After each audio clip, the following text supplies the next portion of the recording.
Ben yemek yapmayı bilmiyorum diye bir şey yok. Sadece Ahmet Şef'i seyretmek yeterli. Size güzel bir pilav tarifim var. Bütün tüyolarıyla önce pirinci ıslayarak başlıyoruz. Pirinci ıslarken de arkadaşlar videoları beğenip yorum yapmayı unutmayın.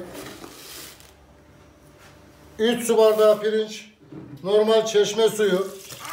Suyu üzerine fazla koyacağız. Arkadaşlar suyu verirken de hangi bardakla ısladıysak aynı bardakla suyunu vereceğiz.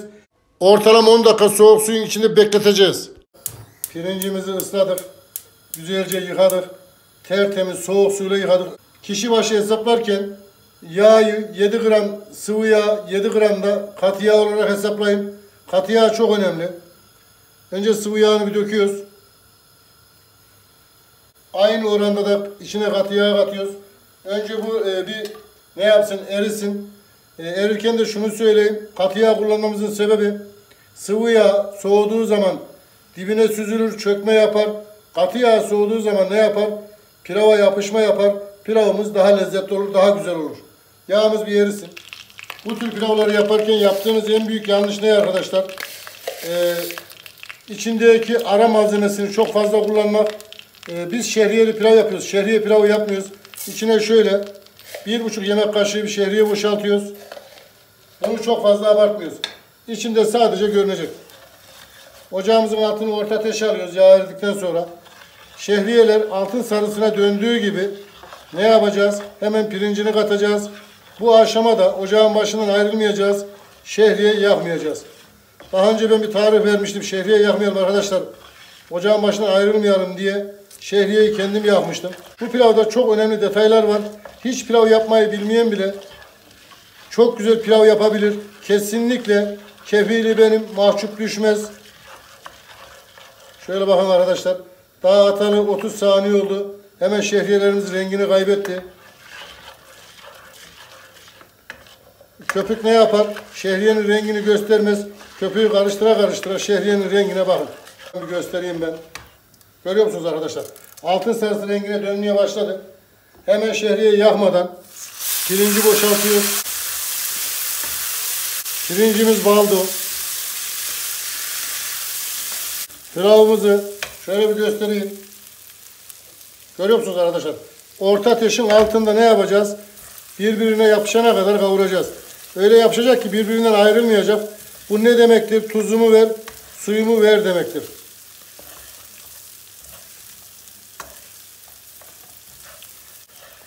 Pirincimiz zor karıştırmaya başlandı. Görüyor musunuz arkadaşlar? Birbirine yapışmaya başladı.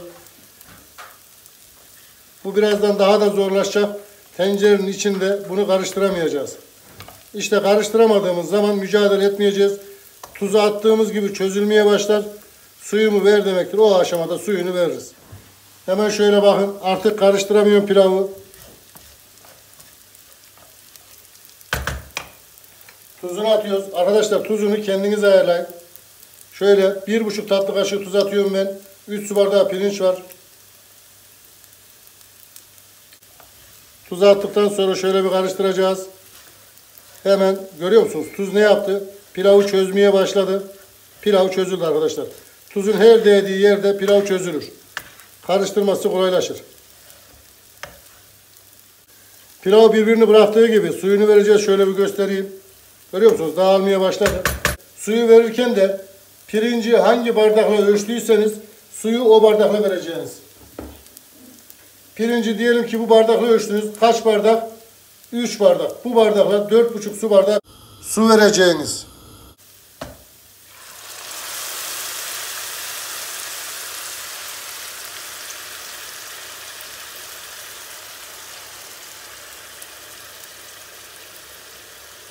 Dördüncü bardak suyumuzu verdik.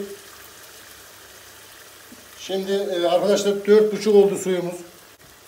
Ocağımızı bir kere en yüksek ateşe alıyoruz. Bunu bir kaynatıyoruz. Sebebi de eğer bu pilavda kaynamayı görmezsek ne yapar? Buhar dibine çöker. Buhar dibine çöktüğü zaman dönmez. İçindeki buhar dönmediğinden dolayı üst tarafı diri diri kalır. Alt tarafı da dişli dişli olur. Çamur gibi olur. Şu buharın döndüğünü göreceğiz arkadaşlar. Su ile ilgili en ufak bir tereddütünüz olmasın. Kaynadığını gördük. Hemen kapağı kapatıyoruz.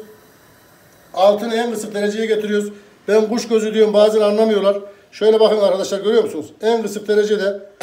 Buna bir daha dakika tutuyoruz. 15 dakika hiç dokunmuyoruz. Pilavı ocağa koyalı tam 14 dakika oldu. Şimdi ben pilavla ilgili önemli 2 tane detay vereceğim. Önce bir pilavın nasıl olduğunu gösterelim. Şöyle kapağı açtığımız zaman, şöyle baktığınız zaman görüyor musunuz? Göz göz neredeyse tencerenin dibi görünüyor. Hemen bu aşamada kapağı tekrar kapatıyoruz. Ben size göstermek için açtım. Kesinlikle açılmaması gerekiyor. Altını kapatıyorum. Şimdi en önemli detayı veriyorum. En önemli detay ne arkadaşlar? Pilavın kapağının altına kağıt peçete koyuyorlar. Kağıt peçete koyduğunuz zaman ne yapar? Kağıt peçete buharı emer. Buharı emdiği zaman şu anda üstüne gelen buhar pilavın dibine çökme yapmaz. Pilavımız dibinde kalıp gibi olur. İkinci tehlikesi de bu kağıt peçeteler o kadar göründüğü kadar sağlıklı değil. Kağıt peçetenin içinde ne kadar mikrop varsa ne yapar? Buhar çözer, pilavın içine akar. Allah etmiyor, hastalanırsınız. Pilavın olması gerekeni bu arkadaşlar. Kesinlikle içine peçeteydi, bezdi bir şey koymayın. Şimdi pilavı hiç dokunmuyoruz. Ortalama bir 7-8 dakika demlendiriyoruz. Bu şekilde bekleteceğiz. Tam pilavı 10 dakika dinlendirdik. Şimdi şöyle kapağını açıyoruz. Görüyor musunuz arkadaşlar? Hemen şöyle pilavımızı bir karıştıralım.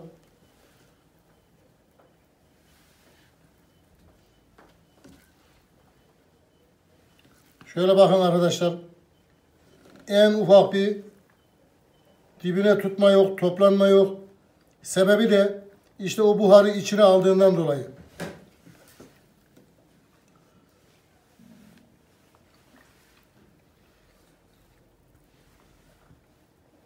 Pilav tane tane. Pilavın tane tane olduğunu nereden anlarsın? Kaşığa bakacaksın. Bir tane bile yapışma yok. Kesinlikle sizi mahcup düşürmez. Allah'ın izniyle kesinlikle ben de sizi mahcup düşürmemeye çalışırım. Şöyle bakın. Pilav yapmayı hiç bilmiyorsan bile bu tarife uyarsan seninle pilav konusunda hiç kimse yarışamaz. Sayfamda 1500'ün üzerinde yemek tarifi var. Yerli yabancı hiç fark etmez. Ahmet Şef'in mutfağı yazın. Aradığınız yemeğin ismini yazın. Her türlü yemek karşınıza çıkar. İnşallah sizin için hayırlı öğretici video olmuştur. Videoları beğenip yorum yapmayı unutmayın. Ne diyoruz? Kim yapar? Ahmet Şef yapar. Siz isteyin, biz yaparız. Afiyet olsun.